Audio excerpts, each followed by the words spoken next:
Good afternoon, everybody, and it's a great pleasure to be able to welcome Prime Minister Gentiloni to Downing Street.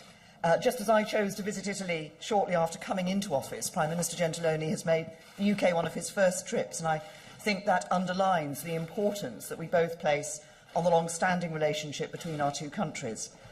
As I've said before, Britain is leaving the European Union, but we're not leaving Europe. And a global Britain that stands tall in the world will be a Britain that remains a good friend and ally to Italy and to all our European partners. So we have had important discussions today on the future of our bilateral relationship as the UK leaves the EU, and on a number of areas at the heart of Italy's presidency of the G7. And we've agreed to establish a regular bilateral summit between the UK and Italy. The UK remains committed to triggering Article 50 by the end of March. Last night we moved a step closer with the successful passage of the bill in the House of Commons. As I've said, the priority for the UK in the negotiations ahead will be to seek a new comprehensive, bold and ambitious free trade agreement with the European Union. Today we talked about the importance we both place on our trade. The UK is Italy's 7th largest export market for goods, worth over €22 billion a year, and we do vital business in agriculture, manufacturing, pharmaceuticals and defence. For example, already this year the UK government has signed a £271 million deal with Leonardo Helicopters to provide maintenance for our Wildcat helicopters, protecting hundreds of skilled jobs in Yeovil. And together with the other free trade deals we intend to do, I'm determined that a global Britain will be a great champion of free trade in a way that can only be good for British and Italian businesses and jobs. A global Britain will also be a leading partner in addressing the wider challenges that Prime Minister Gentiloni and his government have put at the heart of Italy's G7 presidency this year, including making the global economy work for everyone, finding better solutions to managing the huge population movements we're seeing, and keeping up the pressure on Russia in response to its actions in Ukraine. Italy's been engaged in a long debate about how the benefits of prosperity can be shared by more people, and we're having a similar debate in Britain, where we've embarked on an ambitious programme of economic and social reform to spread wealth and opportunity more fairly across our country. And I hope that this year's G7 can help us go further in working with all our international partners to shape a global economy that truly works for everyone.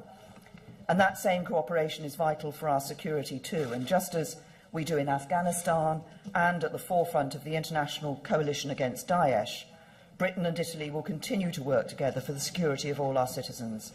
And global Britain will continue to play a leading role in Europe's security through the NATO alliance. We will also continue to work together in tackling the migration crisis in the Mediterranean. Italy has become the main arrival point for illegal migration into Europe, with over 180,000 people arriving in 2016. But this is not just a problem for Italy, it is a problem for us all. And we need to work together to find better solutions to the huge population movements we are seeing, so refugees don't have to risk their lives on dangerous journeys, and so we control the unmanageable economic migration that is neither working for migrants nor for our own populations. And we both strongly support the comprehensive and coordinated approach agreed at the EU summit in Malta last week. This includes seeking an inclusive political settlement to stabilise Libya, which will not only help to tackle migration flows, but also counter terrorism. And I welcome the agreement that was signed between the Italian and Libyan government last week on migration and on strengthening border security. Britain and Italy will continue to work closely together, and I hope that through Italy's G7 presidency we can shape a new approach to managing mass population movements that's in the interests of all those involved. We must also do everything possible to protect men, women and children from trafficking, sexual violence and labour exploitation, and I'm grateful that Italy has put modern slavery on the G7 agenda for the first time, and hope that we can enhance the joint working between our law enforcement agencies to cultivate a radically new global and coordinated approach to defeat this vile crime that runs counter to our deepest values.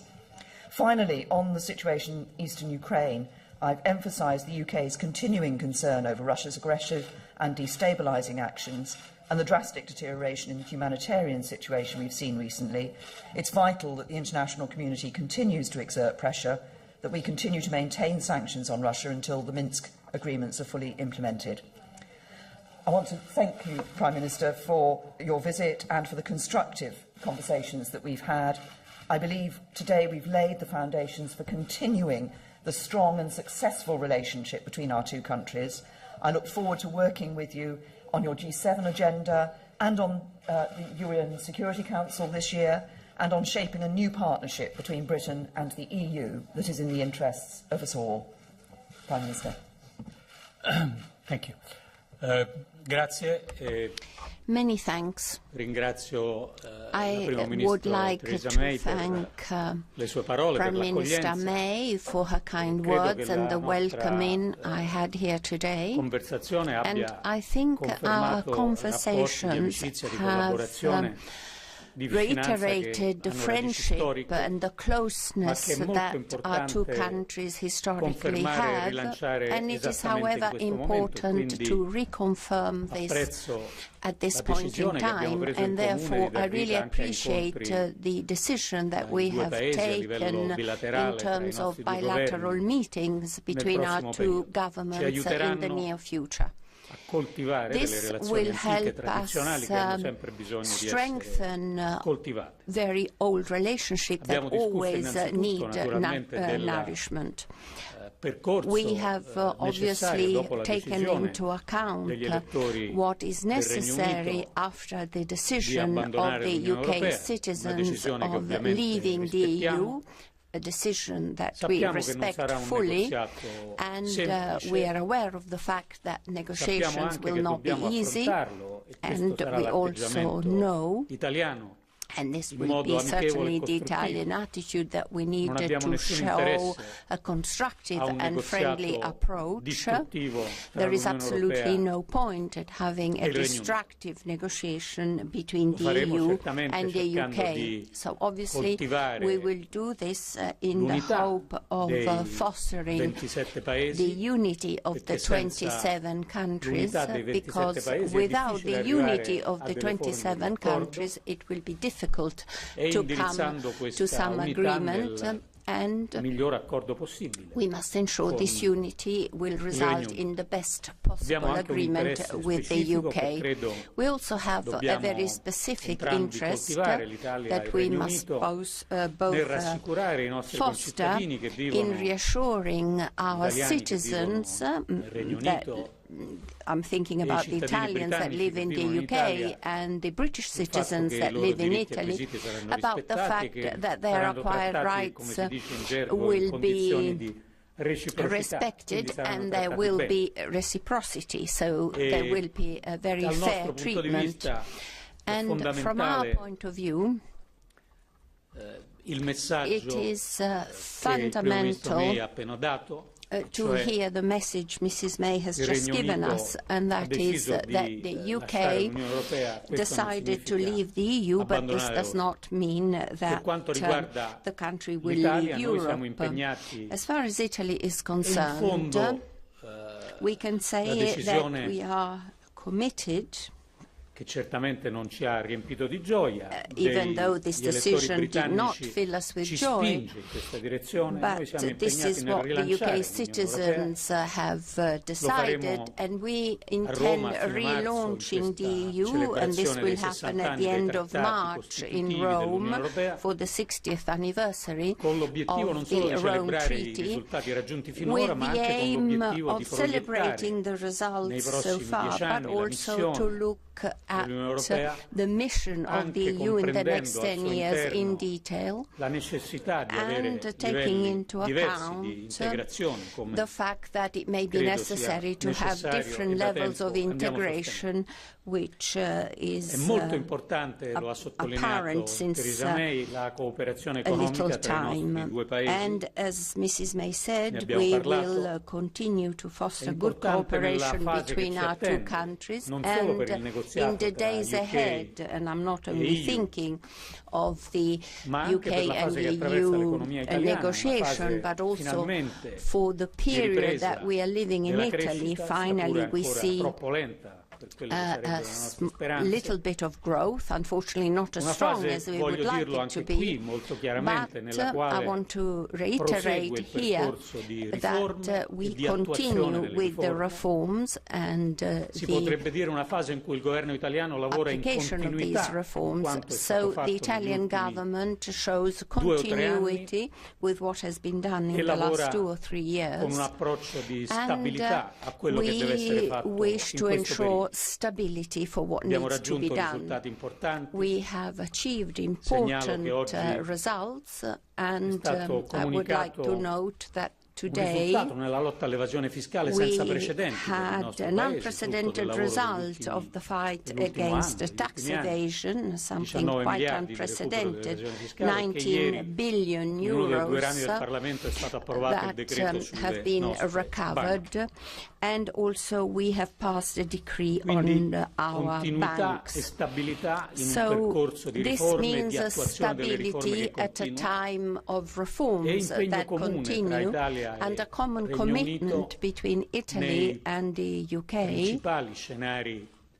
in terms of the most important issues in Europe, in the Mediterranean, and globally that touch both countries, and we will do this also during the G7 presidency, as Mrs. May has just said, and this will be an opportunity to reconfirm our common values for our democracies and our civilization, and also commitment towards NATO, and an even greater effort that we need to face in order to face all the changes that globalization and technological innovation has brought about, and we need to reduce injustice. And finally, a cooperation between Italy and the UK in terms of the different issues that we see around us. In particular, we spoke of Libya, because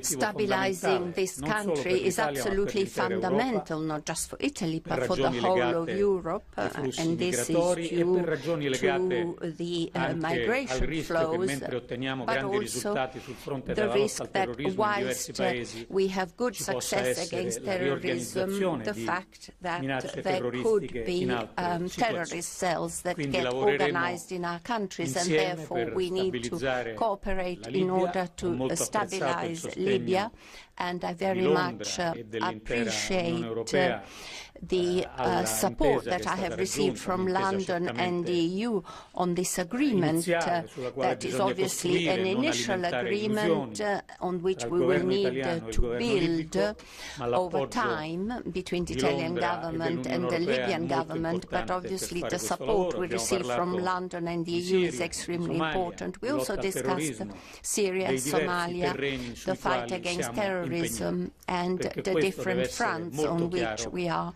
engaged, because this is part of the values that unite us, and this is absolutely fundamental, and if possible we shall strengthen this well beyond the negotiation that we are about to start in a constructive manner between London and the EU. Thank you. Thank you very much. We'll take a number of questions. Andy. Thank you, Prime Minister. Andy Bell, 5 News. Prime Minister, the worst A&E figures in more than 10 years. The British Medical Association says you have your head in the sand and don't recognise the seriousness of the situation. What can you say to British voters to reassure them that the NHS really is safe in your hands? Also, we know that one of the big pressures on the NHS is adult social care. Did you change the formula for funding that after lobbying from Surrey County Council? And does that mean that other councils will miss out? And finally, for Prime Minister Gentiloni, Britain has just closed a refugee scheme to help unaccompanied children coming to the UK. As a country that is bearing a heavy burden in accommodating refugees and immigrants, do you think Britain is doing enough to look after refugees coming from the Middle East and immigrants? Shall I take start off with the 3 questions that you actually asked in your one, Andy? On the question of the National Health Service, First of all, I'd like to thank the staff who are working day in and day out in the National Health Service, giving such a good quality of treatment to people and doing that to, in many cases, record numbers of people. We've put record funding into the National Health Service. I recognise that it is under pressure. That's why we have put we'll be putting the £10 billion extra into the National Health Service. But if you look at what has been happening in A&E, in December, we had a record number, the busiest day in accident and emergency that took place, that has taken place in the National Health Service. We are now seeing something like nearly 3,000 more people being seen within the 4-hour standard every single day in the National Health Service. Now, as I say, the staff working in the National Health Service are doing an excellent job day in and day out. We're putting funding in, and we're seeing higher numbers of doctors, higher numbers of nurses, higher numbers of paramedics in our hospitals, and they are providing an excellent care. On the social care issue, on social care funding, we have given the opportunity for all councils to have a 3% precept on their council tax this year and a 3% precept on their council tax next year. With other extra funding that we're putting in, that means an opportunity for £900 million, up to £900 million extra going to social care. But as I've said before, we recognise the short-term pressures on social care. We've looked at that in relation to funding, but there are other things we need to do in social care. We need, in the medium term, to ensure that best practice is being spread across the country, and we also need a long-term sustainable solution. This has been ducked by governments here in the UK for too long. This government is now looking at that. And if I may, just on the refugees, of course, we have a number of schemes in which we are bringing refugees into the United Kingdom. We have our Syrian vulnerable persons resettlement scheme that commits to 20,000 people coming over the course of this Parliament. We have a scheme for vulnerable children and families from the Middle East and North African region more generally, and alongside the work that's been done specifically about Syrian refugee children in mainland Europe, we've also been bringing children from mainland Europe into the United Kingdom, where they have a right to be reunited with their families. So we have been seeing quite a number of children and families being resettled here in the United Kingdom. And I think what we're doing in terms of refugees is absolutely right, on top, of course, of the significant financial support and humanitarian aid we're giving to refugees in the region of Syria, a commitment of £2.3 billion, the second biggest bilateral donor.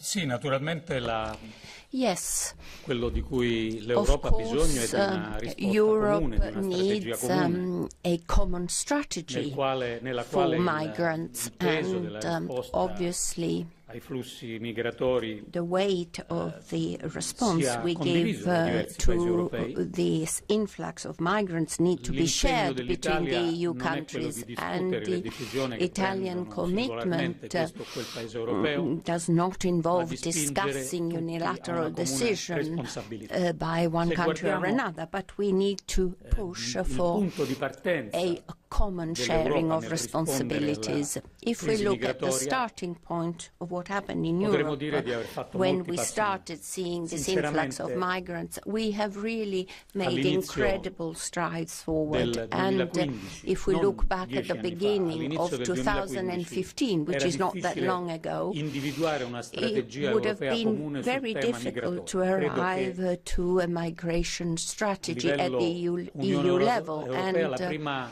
I think that common at agenda on the migration sia Union dell'aprile del level, first 2015. agenda dates back to Da April allora abbiamo fatto diversi 2015. passi avanti. Since then, we Io considero anche have quello di made Malta very di good qualche step giorno fa forward, un and ulteriore also what passo was avanti. discussed in Malta a few days ago Sono is a sufficienti step questi forward. passi in avanti? And I Ancora. think Quindi noi that continueremo obviously a this is not yet enough. spingere perché So ci we sia shall continue to condivisione, ensure intesa that there there is understanding, cohesion, responsibility for all, and we shall try and do better what we need to do. And tomorrow our Council of Ministers will discuss internally new measures, new regulation for migrants. Perhaps the Italian press would like to ask. Yeah. Buongiorno Presidente. Good afternoon. I would like to ask Mrs. May, you said that Italian workers and other EU citizens will have full rights in the country. You said so also in August when you came to Rome. And in the text of your bill, it is not actually said so in a specific way. You talk about reciprocity, but I'm wondering whether you could do a first step forward, since it is the UK that decided to leave the EU and not vice versa. And to Mr. Gentiloni, I would like to ask, in terms of economics, you spoke of cooperation, and I'm wondering whether you may be concerned that the complex international situation and the protectionism that we see in the US linked to Brexit could have a bad effect on the economy of Italy and the rest of the EU. Io credo che Well, per quanto riguarda l'Unione Europea, I think that as far as the EU is concerned, bisogna considerare certamente we need to take into account le incognite the difficulties and also the unknown of the international economic scene, but we also need to be able to face up to the opportunity that we see. It is a bit early today to try and assess what the future will bring in terms of international markets, and whether there might be some rather protectionist measures or not. But we need to look also at what our potential is. The EU is not a tiny little something. It's a huge commercial and trading bloc, and we certainly have the possibility and the opportunity of having an ever greater role on the international scene. Sul piano commerciale, economico, a good relationship in terms of trade with one of the most important countries, that is the UK, that decided to reshape this relationship, and also to be able to act in different regions of the world, like Latin America, with the Mercosur. We believe in an open society, in a free market, and we will continue to strive to the same, and obviously we intend to cooperate in the best possible way with the USA, because they have always been our ally. And we understand that a country like Italy, that is very export-oriented and in favor of free trade, something that we have done over the centuries, we understand the role that we can have on the international scene. We will not accept closure, and we will always strive to have openness, and we are sure that this will work with the UK and possibly also on the rest of the international scene. And on the question of EU citizens who are living here in the United Kingdom, I've consistently said that I want to be able to and expect to be able to guarantee their status here in the UK. But as the UK Prime Minister, I must of course also think of the UK citizens who are living in the 27, what will be the 27 remaining states of the EU, and I would want their status in those member states to be guaranteed too. I think there is goodwill on all sides in relation to this matter. We recognise people want reassurance for their future, and as I said in the House of Commons yesterday, when I trigger Article 50, I will make clear that I want this issue to be addressed at an early stage of the negotiations, precisely so we can give reassurance both to UK citizens living in Italy and other member states and EU citizens living, Italians and others living here in the UK. Another question from William. Hi, William James from Reuters. Prime Minister, you've previously said that the question of Scottish independence was settled in 2014 by the referendum. My question to you today is would you allow a second independence referendum? And do you expect such a request to land on your desk after you trigger Article 50? First of all, I think the question is not whether there could be a second referendum, whether there should be a second referendum. As you yourself have said, William, in your question, we had the independence referendum in 2014. The Scottish people determined at that time that they wanted Scotland to remain a part of the United Kingdom. The SNP at the time said it was a once-in-a-generation vote.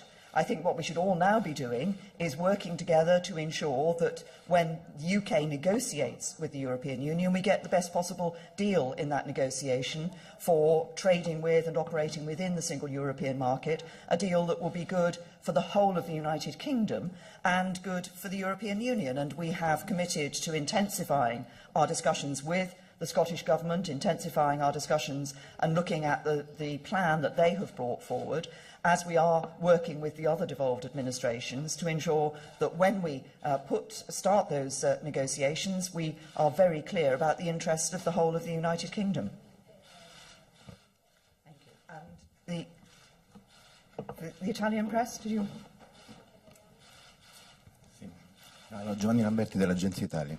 I'm Giovanni Lamberti of the Italian agency. Angela Merkel has said that during the Rome celebration the time has come to launch to speed Europe. And do you think that Italy will be part of the top tier? As far as the economic situation is concerned, some political parties consider that a government that has a limited lifespan would have greater difficulties in dealing with the EU in negotiating the reduction of the national debt. I'd like to know what you think about this. And to Mrs. May, today we have seen an Italian newspaper writing the need of better policies on migration. And since you were the first one to meet with Donald Trump, I would like to know whether what is being done by Mr. Trump is suitable in terms of migration, and do you consider it would be correct to invite Mr. Putin to the G7 in Taormina or not? There are 4 questions here, not just one. I start from the last one, even though it was addressed to Prime Minister May, because, in order to be clear, the Italian presidency has not issued an invitation to Mr. Putin to come to the G7 meeting in Taormina. Obviously, there is a need for all of us, and Italy agrees, to maintain a firm position when it comes to principles. We also should try and foster dialogue, and Italy is available to do this because it holds the chair of the G7, but this has nothing to do with the possibility of an invitation that at the moment are non-existent. As far as the 2 questions that were asked of me, and I'm sorry if I spoke about Putin first. The EU already has different levels of integration. We know we have the euro, countries and the multi-currency countries. There are some countries that have signed the Schengen Agreement and others who didn't. So I think it would be reasonable, and I certainly argued this as Foreign Minister, that within the EU it is absolutely feasible to have different levels of integration. And this is one of the positive answers that we can give to the difficulties of the EU, and that could be the result of the meetings in Rome, where we will be looking at the next 10 years of progress. In as far as the economic situation is concerned, well, I think we need to look at reality and at our Constitution. Reality tells us that this government is in power, has the support of the full Parliament, and therefore we are serious and stable, first of all, for our citizens, but also when we discuss the budget with the EU. And as far as our Constitution is concerned, we know that the government has its full powers because it has the confidence of its Parliament. Thank you. And on the question, I think Prime Minister Gentiloni has answered the question you asked about President Putin and the G7. On the other questions that you asked, in relation to the executive order that President Trump signed now nearly 2 weeks ago with the various movement bans, we thought that was wrong. That was divisive. It is not a policy that the United Kingdom would adopt. What we did do, when it became clear that there was concern among British citizens that it might affect them, we worked with President Trump's, the United States government, with his administration, to ensure that it was not going to affect British nationals and British dual nationals.